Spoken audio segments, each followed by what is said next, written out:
I really love the submarine analogy. I'm thinking we should change the WCG Investments logo to submarine. What do you guys? There you go. Love it.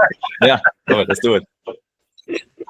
Oh man! So Matthias, from a cash flow standpoint, how do mobile home parks help buffer against inflation or market turbulence?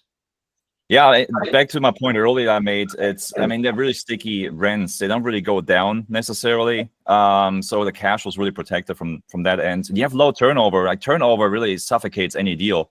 Like vacancy, that can kill a really good deal really, really quickly. So if you have a deal like in my apartments, I know I'm picking on apartments a lot, but I just love to compare them. I own both, so I can speak from experience. Like it's always a much harder to manage the apartments. There's a lot more turnover.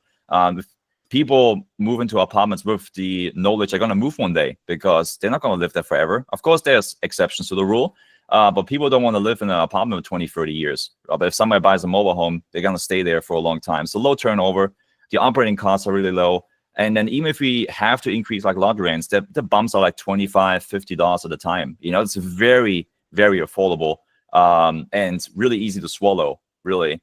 But for us, since the operating expenses are really predictable, that bump when you have 100, 200 units, that's a lot of extra income, which we can, you know, flow to the investors, obviously, and give them more returns. So the cash was super consistent and predictable. You know, like Tim said earlier, like throughout COVID, I mean, you barely had any like delinquency issues at all. You know, some people were like, oh, great, there's this moratorium. I don't have to pay right now. In mobile homes, you know, they're hardworking blue collar people mostly live in those mobile home parks. You know, they have a lot of integrity. They're hardworking people.